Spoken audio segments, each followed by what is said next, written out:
ከሙታን መሃል ለምን ፈለጋችሁ? ተነስቷል ጌታ ተነስቷል፣ ይብዛ ሰላማችሁ። ሕያውን ከሙታን መሃል ለምን ፈለጋችሁ? ተነስቷል ጌታ ተነስቷል፣ ሰላም ለሁላችሁ።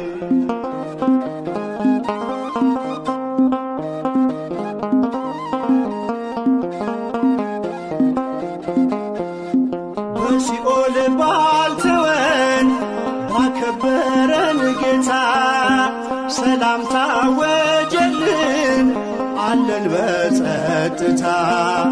መውጊያው ወዴት አለ ብለን የዘመርነው በትንሣኤው ብርሃን ሞት ድል ተነስቶ ነው።